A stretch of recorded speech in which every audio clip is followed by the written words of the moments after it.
like 50% of all proof of concepts, proof of values were failing. Like 50%. What fit through that door was often narrower than what they were selling. The manager will usually tell you how they think it works, and then the reps actually show you what they do. If our product doesn't work like your team works, like there's not enough change management to make this happen. I would say it's a brand decision on where you have humans enter the loop.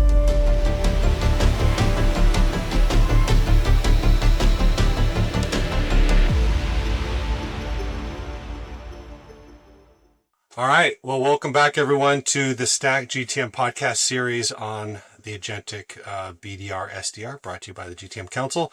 I'm Noah Marks, and my co-host is, as always, is Andy Moet. The Stack GTM podcast is where we tackle all of the emerging GTM AI trends from the perspectives of practitioners, founders, and investors. Today, we have a great episode. We have co-founder and president of Regie.ai, Matt Millen, with us today. Matt, welcome to the podcast. And if I can lead off with the first question of a softball, which is, what is Regie.ai, Regie with one G, and why did you conceive of this idea back in 2020? All right. Well, Noah, great to be with you, Andy. Always great to spend some time. My name is Matt Millen, as you said, and Regie.ai is currently a AI native sales engagement platform where we do a few things that are very unique. One is we have agents and humans working side by side in the same platform. So you can really marry up your precision workflows with some of your scale workflows and only work the tasks that matter. So that's number one. Two, we integrate a parallel dialer because dialing is where most connections are made. And then third, we integrate all the intent, all the signals, everything that you need to actually understand like who's interested. We combine that with some last mile workflows. Many reps today, from your high-end SDRs, your account executives, your account managers, even your customer success reps, are going out to LLMs and doing this last mile contextual personalization, relevance, and they're bouncing around from screen to screen. So we incorporate some last mile workflow as well. That integrates all their signals, their Salesforce data, anything they need to understand like how to do their work. So think of it like just all around workflow. And how I got into this, I used to lead revenue at Outreach. And I used to watch how, customers would get stuck after onboarding. Like, what would it take to get time to value? And, the great thing about technology infusion into our workflows is usually the new technology solves one problem and then creates a whole new host of problems that have to be solved. And we created Regie to solve the problems that modern sales engagement had created, which was largely around, content that mattered, taking the spam out and really, how can you add precision into the workflow? And then, with generative AI, which we were doing years before ChatGPT, like we were literally attaching generative AI capability onto legacy technology like Outreach, SalesLoft, and others. And then ultimately just came up with our own native AI native sales engagement platform and other workflows to support our customers. I was going to go there, Matt. I remember when you first launched it, I pinged you because I was like, my God, so many of it, like nobody owns sequences at our companies. And this was the pre-AI days. And I was Yeah. excited. I think you guys have been probably one of the earliest people that's been experimenting with this. Just to clarify then, I think initially you guys were more layering on top to help with the sequences. Now you truly are the sequencing tool and people don't need Outreach if they're using Regie. Is that right? That's exactly right. We actually have the entire sales engagement platform. We consolidate most of the tools that reps need to use from their sequencing. And we move from static sequencing, which is all predetermined, to what we call dynamic sequencing, which is intent-driven, signal-driven, next best actions automatically. Are you bringing in, I look at it as like a complete solution is the data, the signals, the sequencing tool, the deliverability as well too. Is all of that wrapped in one solution for you guys? Yeah, really good point. We'll kind of break this down. So, About a year ago, we saw a really big shift where it was all about scale. Even the AI SDR craze was like, how do I work my entire TAM autonomously? And, channels today just don't take that load anymore. Like you're not doing that through email anymore. So, we do mailbox rotation as an example. So you can get a fair amount of deliverability. We don't believe in blasting. We don't believe in too many emails, but we also want to make sure that reps have ample email capacity. And oftentimes we'll do that through mailbox rotation as an example. We bring in signals, first party, third party intent, or Salesforce data. And then custom signals. Many customers will say, my reps trigger off GitHub, or my reps trigger off something going on, so we can bring in custom data sources to provide the trigger activity that would say, hey, pay attention to this prospect. And is this primarily going to be sales organizations, or would this also be something that customer success could adopt and employ as well? Yeah, we started top of funnel because we thought, hey, let's solve the biggest problem first. We've worked our way into account executives, account managers, and I think, you'll follow with customer success motions as well. What makes a good customer for you guys and a bad one, right? Like, I'd be curious, like, you must have developed a lot because there are plenty of people that show up and be like, oh, this is the savior of everything. And they don't have the brand, the messaging, the assets. Maybe they don't have anybody to lead it. Like, I'd be curious, just that list of when should people use a tool like Reggie versus when should they not be ready for it? And I know you never want to turn away revenue, but at the same time, I feel like one of the values we're really diving for here is like, why are people going to fail with this? Because you don't want to have customers that are failing or struggling with the implementations. Yeah, great, just great call out. And when AI started really going within the last few years, like 50% of all proof of concepts, proof of values were failing, like 50%. And I was at Gartner at their revenue summit, and they were talking about like, what's the reason? Well, on the customer side, there was just this expectation that AI would do more than it actually does. And on the client side, what fit through that door was often narrower than what they were selling, right? So you had this imbalance of taking on not the best use case, and then customers with an over expectation of just how quickly and perfectly it should work. And I think over the last 24 months, we've really got to a better equilibrium and a better understanding because AI and the models have just completely up leveled and continue to up level. And, people have enough experience right now. But I think, there's a few things. Number one, teams that understand that with anything new, there's going to be some change management. That's super important. Some leadership, some teams just don't want to take that on. And that'll be a challenge for bringing on new technology. The second thing is the quality or hygiene of the data. The AI is so data dependent that, with a messy Salesforce instance or naming conventions or how you're handling leads and prospects that aren't traditional, that can cause challenges. So, we do, a lot of work up front to really understand what's the workflow, what's the data quality. The next one, Andy, to your question would be like the discoverability of your prospects. Like if you're selling to school teachers or independent truck drivers or AC installers, like these are folks that typically don't have LinkedIn profiles. They typically don't have really good data that's available for enrichment. So, we tend to look for more B2B scenarios where the buyers in the companies are easily discoverable. I think those are some of the highlights of like things that tend to make not great fits. The last one, which I think is a gotcha, is success criteria. And I'll Mhm. give you an example. So we go into relationships where we will very clearly align on mutually agreeable success criteria for what you should expect and what we will deliver. We'll go through a 3-month proof of concept. will check all the boxes, and then somebody in the organization will say, hey, that's not the actual success criteria that you should be looking at. It's this. Then you got to make a decision. Like decision one is, hey, can we even do that? Two is, do we have to go back in now and restructure a second POC? So we've learned a lot, just making sure that all the right stakeholders are involved, all the right criteria have been identified and agreed upon, because you really want to eliminate any surprises or any changes after both teams have put in a lot of work. So Matt, I think that's a challenge.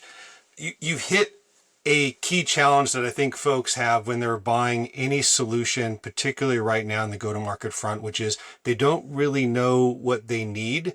They know they need something. And so I think you have a couple of challenges. One is identifying who the right ICP is, and how do you navigate to who is that right person that wants to drive this project. We were talking last week, there was, if a president or a CEO is driving your initiative for you, that may not be the best candidate, because there's then nobody to take that on and run it. And so I think for you and for everybody else, it's how do you create an environment where you can show some really great early success, knowing that a lot of organizations have, everybody's got bad data. Everyone's got a bad CRM instance. So to take those typical complications and package up something that you can start showing what those success criteria are, and be that consultative salesperson to an organization that knows they have a pain. It's definitely explicit. They just don't necessarily know what the solve is, or how to maybe even necessarily identify what the success criteria are. Yeah, I think two things. Like one, usually a customer is trying to solve a problem, maybe not know how yet, but so we always start off with like, what problem are you trying to solve? Because there may be 4 or 5 different solutions they're looking at, and not all 5 of them solve that problem. Like there's a little bit of confusion. They recognize names, but not necessarily whether or not this company can solve my actual problem. So the first thing is like, do we solve the problem that you have? And we'll be really quick to say yes or no, and we'll help you understand if the consideration set, like who in that set also actually solves your problem. Can I interject and just ask a follow-on on that one, which is, what is the biggest pain point that you receive from your inbound requests? Like, what's the most common pain point that people are reaching out for you for? Pipeline gap. Just got it. Just flat out, like we need more pipe, and we need to figure out like how we, and usually we don't have a whole lot more resources to go do it. So we need to figure out how AI can help us solve this problem. So that's a big challenge. That's a big gap there. Sorry, go ahead. I didn't mean to talk over you, but yeah, that's a big one to go from that high level problem to something very specific that you can prove out. And that's why we immediately then go to workflow. Like, how does your team work? Because if our product doesn't work like your team works, like there's not enough change management to make this happen. So we do workflow interviews with the front line. Like, the manager will usually tell you how they think it works, and then the reps actually show you what they do. And there's oftentimes a gap there. So we'll do workflow interviews to understand like how they're currently using their technology, how they do the work they do. And, we'll make an assessment on how great of a partner we can be. Matt, maybe taking that before we hit record, you talked about how you guys are deep believers in the human in the loop side. I guess I'd be curious, how do you look at the world differently than maybe some of the other players that are out there? That's always really interesting to be able to help people contrast the vendors that are human in the loop versus the ones that are not. And then you talk about going from a workflow first perspective.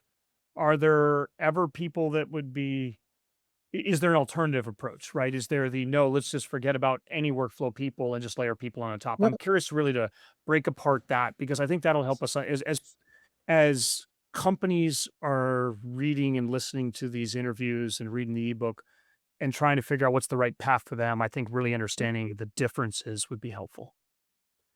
Yeah, I think at a high level, and we can press in as deep as you want. The first question is like, are you looking to replace your team with technology, or are you looking to turbocharge your team with technology? I mean, and that's a very different scenario. Like if you're looking to replace people, then like the workflow you did matters less because you're just going to put technology in, it's going to do its thing and give you some output.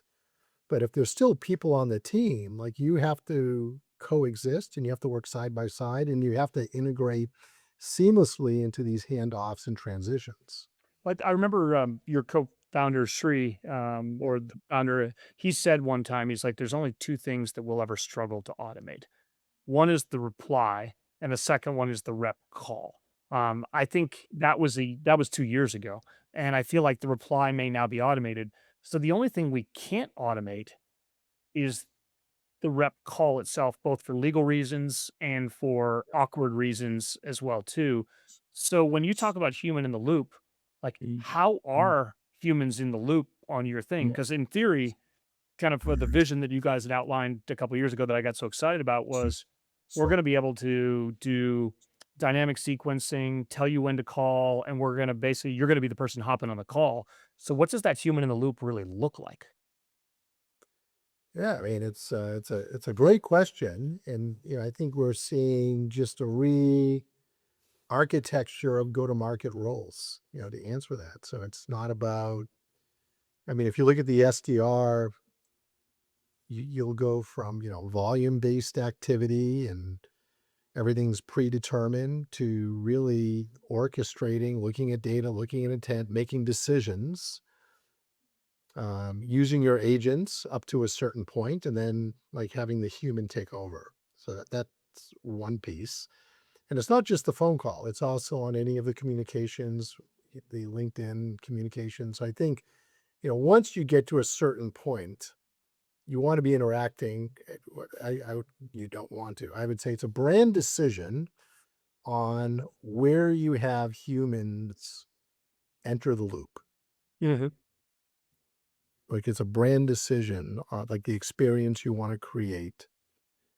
Now, the AI can allow you to be much more efficient, much more effective, fewer, whatever the team is, but at some point that team is going to take over. So we don't get all the way to the meeting that gets handed over.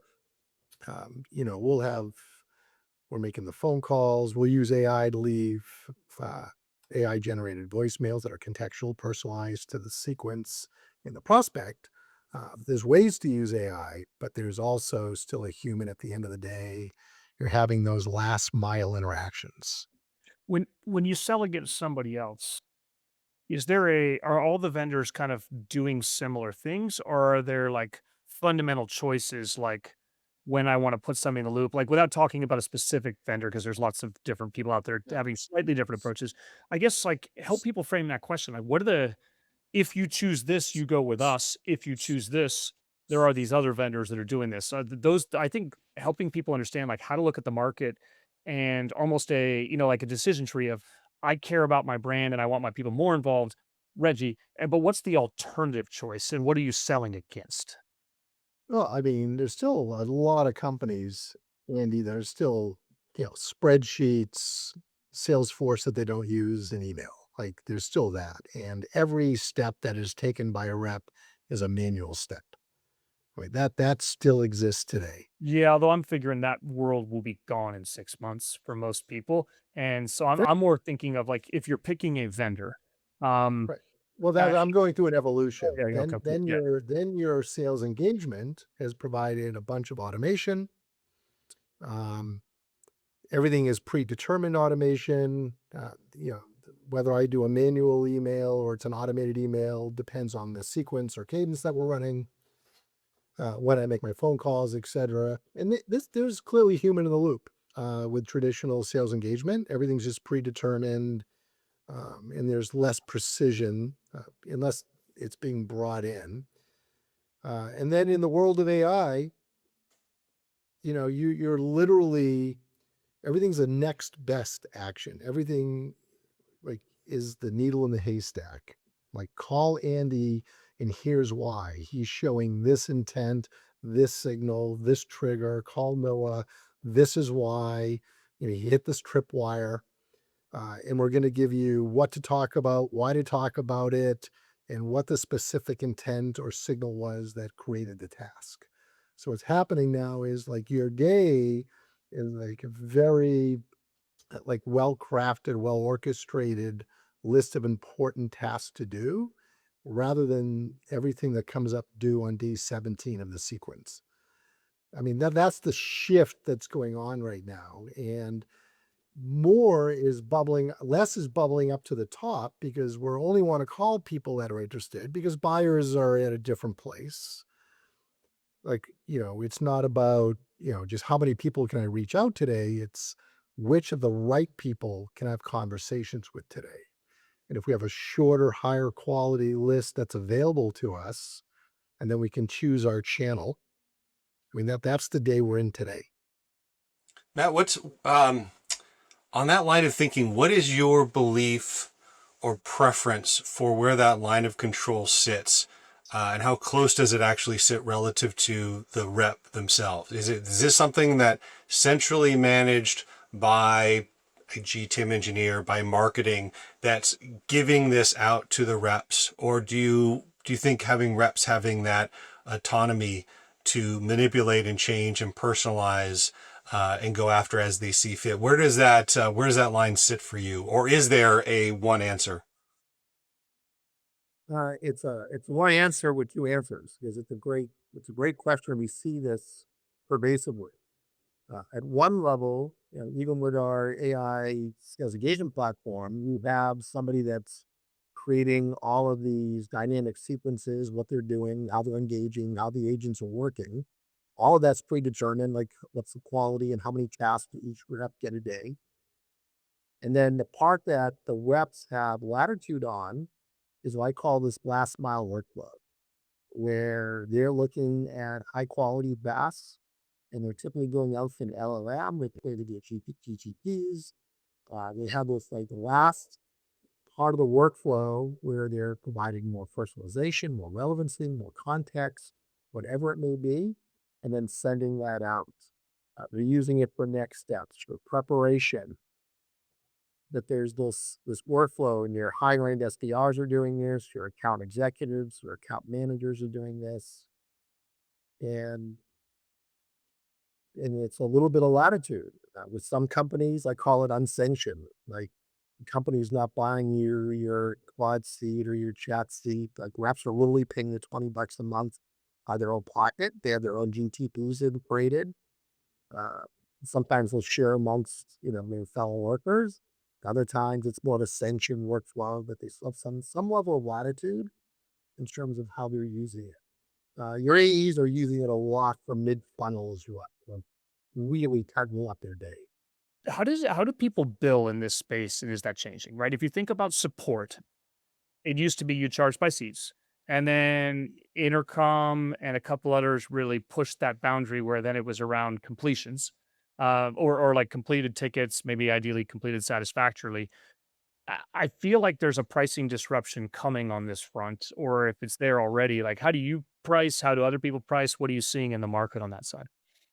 A lot of talk about how AI-based solutions should be priced. There's also the uncertainty when like billing isn't as predictable as you would like. So I think, some organizations want that predictability for budgeting and understanding what is this going to cost me to use. And then there's this notion I should be paying for results. I should be paying for consumption. I should be paying for credits. So I think, we're in a place now where I think we're going to learn a lot about how people want to pay for their technology in the stack. We've experimented for the years that we've been doing this, and currently we do two things. We offer seat-based pricing that comes with enough AI credits for 80% of companies who never have to buy any credits or enrichment data. And then for the companies that are heavy, we sell some data packages, and we'll meter the credits on those. It's fair. Customers seem to like the pricing. It's predictable, and they have to pay for their data one way or another, so it's not outrageous. And you've seen some changes in pricing from some of the other vendors, in terms of just rethinking and trying to modernize the thinking around pricing. So I think, from the last 12 months to the next 18, 24 months, we're going to see how it settles out. The one thing I think that support got right was they were able to define what a success was, right? It's like, I know it's the completed ticket and we're done. And they also got a great feedback loop in that so they could get, so when Yes. initially when they sold support AI, I think they were in like the 30 to 40% ticket resolve rate. And now they're in like the 80 or Yeah. 90% resolve rate. Right. And so they've been able to like catch up on that money. Um, is there a similar feedback loop on the sales side? Or is it because I look at it as like one is like, here's automation is going to make you better and more efficient. The other one is here is a path towards us getting you better and better and better. And so I'm curious, like some of the companies that you've signed and you're working with, do they get better over time and how do they get better? I think you're asking really good questions. With the sales engagement platforms, you did more. Like you did Yes. more. Like you could do more, and if you were good, you did more good, and if you weren't good, you got more bad, right? But you just Yeah. got more. With AI and with the solutions today, you're getting the ability to be more precise more often, more relevant more often, more contextual more often. Uh, and even your reps that weren't at the top of the leaderboard, now can be right more often. What the product can't solve though is like your conversion rates. And I think the difference that in your example of the support, I can fix it or I can't. There's no human there that I'm relying on to convert it. Either I can successfully complete this ticket or I can't. It's very binary. I can serve up the perfect task to Andy and Noah and get completely different outcomes based on Noah's how a you're better doing. salesperson than I am. I'm a better RevOps person than Noah is. So All right. Fair, fair, But you touched the fair. point. Like the product can't control that execution and the conversion. Sure. So great tasks can go unsuccessful, and okay tasks can be completed for a win. And this is where the human element comes in. well, what if I'm a CEO and I'm like, automate the whole thing except for the call, right? Like, is that Reggie doesn't do that, or because I think that was the original vision that Sri outlined that I got so excited about, which is everything can be automated except the call. Like, if can you get it to a place where you can take the human failure out of it, right? Because I think in some cases we're getting to the place where the AI may be more consistent, more informed, better. Mhm. It may sound incredibly awkward on a call, but beyond the call itself, it feels like every part of the sales development pipeline could be automated. And so you can learn from it. And it's not about Noah versus Andy. Yeah, I don't think you're going to completely automate the work you're doing on LinkedIn. You're not going to automate the work you're doing on the phone. You're not going to automate, any campaign when you have an existing customer or past customer. I think there's just too much human nuance for me personally. Like, and again, how we influence our product, how we leverage the technology in a product. We're not thinking about how to get to the point that you're talking about. We think about how can we provide sellers a better environment where they can win. Like, what's the best we can do to help sellers win? Hmm. Not how do we create an environment where sellers are needed? We just don't think that way. So I'm probably the wrong guy to answer that question. I'm not excited about that question because I'm a big human in the loop advocate. And I think it's rethinking and re-architecting how humans are used. When sales engagement came out 15 years ago, there was a complete rethinking about role specialization.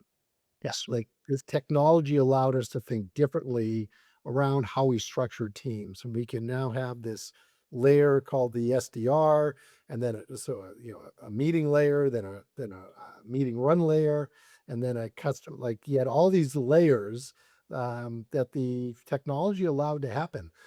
And what's different about AI is the technology for the first time is you don't learn like how to orchestrate your team around it. You learn how to orchestrate your team with it. Like Mhm. that to me was the big shift here. Is like technology is a teammate, not a team replacement. And where can we use technology to continue to work with our team and then figure out like how does that ultimately reshape the teams that we know today? Just like 15 years ago, we reshaped our teams and now we're reshaping our teams again. And maybe in the future, we'll reshape them one more time. That's how I think about it. Like it's a unique time for us to rethink like the organizational dynamics and the structure and how we work as technology as a teammate, not as a replacement for people.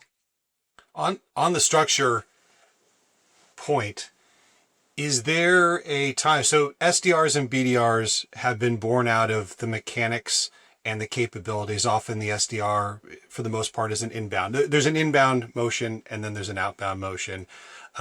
Because of the experience required, because there's difference in taking a call where somebody has interest versus trying to turn latent pain into explicit pain and navigate that through a greenfield prospect. In this world, do those roles become blended in a year or two from now? Is there just an XDR? Does that bifurcation of skill set disappear? Like maybe. And for instance, an inbound workflow is very different than an outbound workflow. An inbound workflow is, really helping somebody get what they want or need because they're expressly conveying interest. In outbound, you're provoking some kind of interaction at some level. Like it's so to me, I don't conflate those two roles. Small teams, you divide up the inbounds because those tend to be easier, and then you're working your outbound. It just depends on the sophistication, the size of the organization. I think if you were crystal ball this thing, it's not like at XDR or not. It's what does the XDR evolve into? And as AI gets really good, and Andy's talking about, how far do I even need people? Does this, in 24 months or whatever the time frame is, does this bring back the full cycle rep where, your AE is making those really important calls as the very beginning of the sales process? Like we're like, to me, in 2 years, like where's this all going? And That'd be my preference, by the way. The earlier an AE can be on yeah, and start having those discussions. I think there's a challenge here where most people. I love the concept of the SDR BDR. Well, I think at every company I've been in, I've helped establish and build those roles out. I think it's a brilliant step and dividing and conquering. But then there's an element where do AEs believe that they still need to get out there and prospect and be teeing up the deals versus receiving something that's already teed up. And I've seen some shift in thinking of the last 5-10 years. So getting back to those core roots of what the roles yeah. really should be and what does that perfect scenario look like? Was that a question or a statement? Yeah, a little bit of both, but I liked it for sure. Maybe it's what does this world look like in 2 years, Matt? You know, I should I should have a better answer. Um, I don't know and to if we all be, know, right? I think we're all guessing as well too. So it's fun you're living I it mean, to every be day. really candid, we were, very early on, and we were surprised by ChatGPT when it came out. Yes. Like I just like, and I continue to be surprised. I just met with my head of marketing, and what she is building in Claude code. At the landing pages and like the amount of work. My head of product, is doing so much design in Claude, and even Sri. You mentioned Sri. He's 10xing. He's writing code on a new product we're developing that we showed you, and he's literally 10xing his output. Leveraging AI. So were we in 2 years? I don't know. And the models are going so fast right now, and it's getting so good. It's really hard to say. Yeah, we talked before we record on buy versus build. And, there definitely are. I have friends at a number of companies that they've kind of put maybe not engineering teams, but call them go to market engineering teams on build these out internally, right? Like OpenAI is building agents that will close. Places like Brex and Ramp and people like that. Maybe Yep. they're small, maybe they're smaller ACVs, but not only are they building SDRs to prospect, but they're also building SDRs or AEs to close. Um, I guess maybe the question, because I wonder a little bit on that one, is do you guys ever see that as a reason that you lose deals where people are like going to build it in house? And I will say, like in the GTM council over the last 3 or 4 months, this discussion has really changed. From yes, it's hard. You got to take deliverability and data and all these different things in sequencing. But with Claude Code, people are starting to be able to code up these Yep. things a little bit on their end. And so I'm curious how Yep. you think about competition, like, i.e., they buy one of your competitors versus no, they go and try to build it themselves. Yeah. We're not seeing that. Mhm.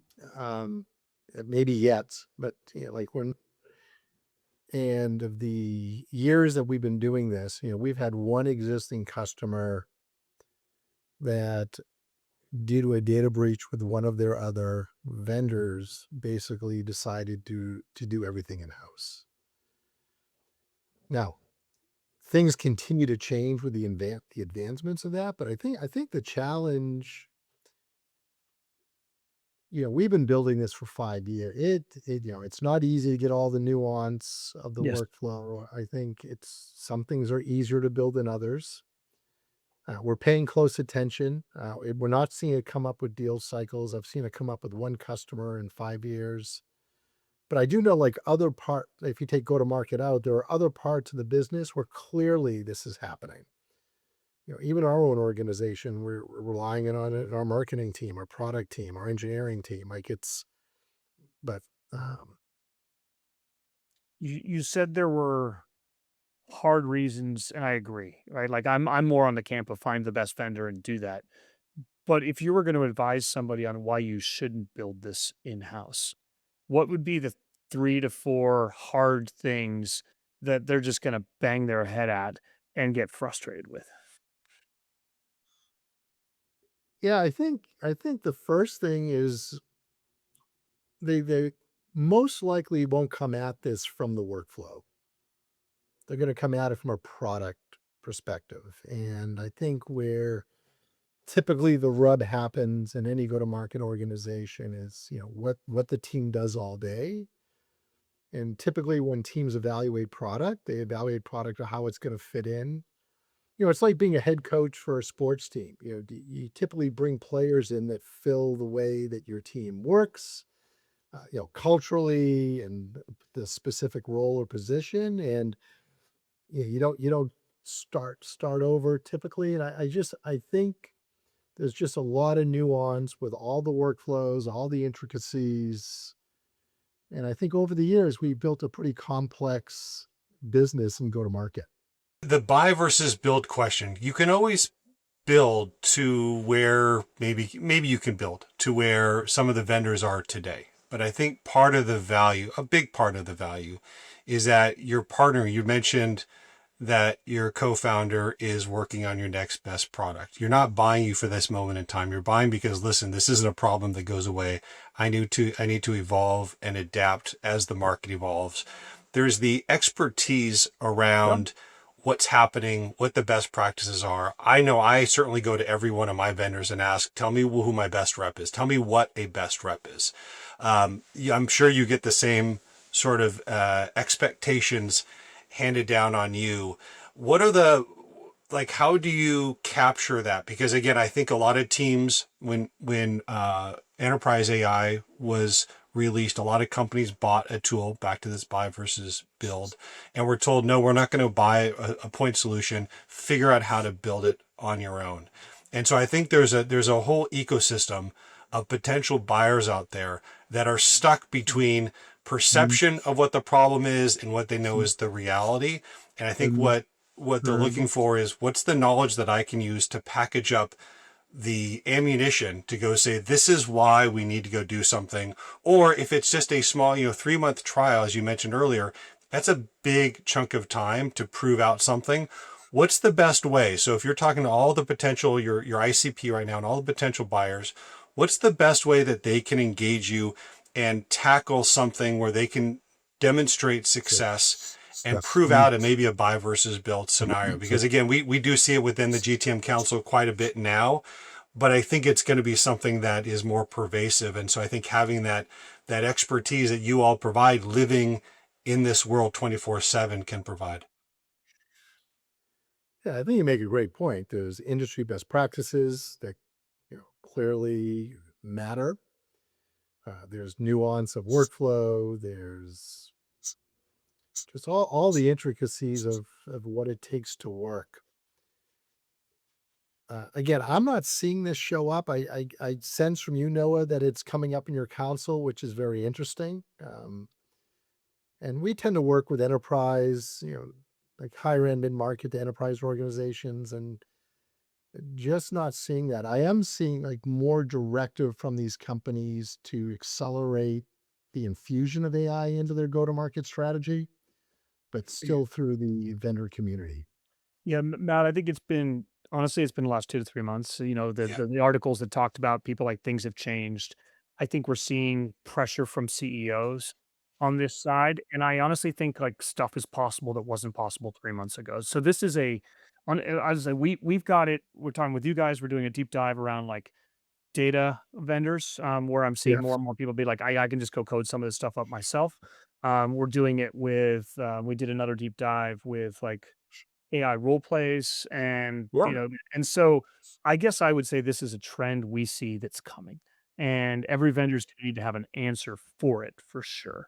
I think, I talked to a person at a $250 million ARR company and said our CEO has showed up and said, like, we need to be off Salesforce in a year. We need to be off of all of our tools and we're going to build our own in-house stack. I talked to another person that did that 3 years ago and they got fired for it because they shipped an absolute piece of dog shit. And because as they would, they're not your GTM RevOps people aren't product managers. There's a lot of complexity here. And so I think what we're seeing is across the board, this question will be asked more and more and more. And vendors got to be ready for it. Yep. Look, great point, great insight. Yeah. I think for us, it's just like, tell me if you think similarly, no, but this is like the last 2 to 3 months, the whole conversation's changed within GTM Council. Yeah, it was the most 4 or 5 on Claude that came out. So, as we look into the next 6 to 12 months, we're like looking forward because I think that's people know where we are today largely, and so there's this element of betting on the future. What are the other areas of the tech stack that you think are evolving? Like your partner ecosystem is going to be drastically changing. You think about where you worked, with outreach, and that world is so different today that now you can go buy Regie and you don't need a bunch of these point solutions. The CRM 2.0 conversation is real. How immediate is it? To be determined, but it's being brought up and it's taking mental capacity to think through. What is the rest of the Regie.ai tech stack environment look like? What do things that your buyers, your ICP probably need to supplement or take on another part of the challenge that would help make the total solution be better? Yeah, I mean, you need a data layer, so you'll need a CRM. You'll need your intent, your signals, the things that make you tick, like, what makes a buyer for your company. You need access to that information. You just can't spray the market anymore and hope to find something. You really need to be intelligent, intentional, well-informed, in terms of your steps that you're taking in the marketplace. You're not rewarded for activity anymore. You're actually penalized for too much activity. You'll end up in spam filters. Andy, this. It's just a different game. Like, you've got to have the intelligence behind your go-to-market execution. You got to know who your buyer is, why they buy, what gets them into the buying state. And Yeah, that's a good PSA, by the way. because it's still not, even though there's these tools out there, it's still not happening. I mean, our inboxes are filled with just generic trash. And I'm just waiting for that really good outreach that comes in that says, oh, I actually thought about who you are and got some background information. And so there's tools for good that exist. And if only we can get folks to engage on them. One And more we question. celebrate every time our email generates a meeting. I We love that. take a lot of pride because Matt, can we I always like the email channel dead, not dead. But every once in a while, you'll generate a meeting off a great email. Matt, can I collapse my stack at all if I buy Reggie? I.e., do I need a Warmly or a Zoom Info Signals product, or can I kill it? Do I need as much Clay? Can I kill Outreach? Like, what? How can I collapse my stack if I were to buy Reggie? So great question. And what we'll do as part of our discovery is we'll look at your stack and we'll show you exactly what you can collapse. But at Yep. the highest level, um, your sales engagement platform, your parallel dialer, all sits on one platform. If you're using any agentic, have any agents, all of those collapse in. We provide enrichment data. We can read certain signals. We'll do the first party intent.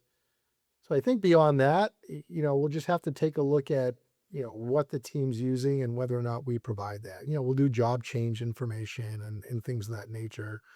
But outside of your CRM, like the big spends collapse into Regie. Yep. But then after that, we just take a look at your data consumption, your intent consumption, and other pieces, and we can just be very honest about what collapses in and what doesn't. Do I need Salesforce in 3 years?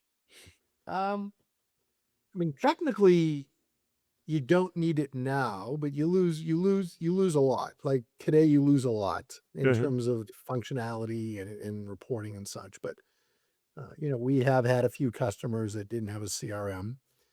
But I think in 3 years' time, it's very different. CRM is going to be reimagined. Everything we know will be reimagined in 3 years. Couldn't agree more. This space is changing so rapidly. Can I add one more thing, which is the for all the folks in Europe and APAC and all the GDPR compliance issues that seem to be just plaguing the prospecting world. Is there any words of advice or like how do you deal with that? Because everybody's frustrated. There seems to be a very big gray area. And I don't know anybody that's talking about a good scalable solution that works on broad scale. We're GDPR compliant. Many of our companies we serve have teams overseas. We tend not to have issues. They work different. We support their native languages. We support their native best practices. But again, I think you just have to be very careful in what you do. We, a lot of admin settings and permissions to make sure you're controlling whatever needs to be controlled country by country. I think the challenges come when, you make mistakes on deliverability, you make mistakes on who you're contacting. I mean, it's very easy to make a lot of mistakes overseas, and you just need to make sure you're working closely with the teams on governance. Absolutely. The governance element and the ops organization are combining more and more because of that situation. And, everyone's just trying to figure out how to be successful here. Well, Matt, we've kept you long enough. I really appreciate you coming by today and spending the hour with us. It's been really interesting. Love your perspectives on where we are and where we're going. And great to have you here. Appreciate it. I appreciate the time, and always great to spend time with both of you. Thank you, Matt. This is great. Cheers, my friends.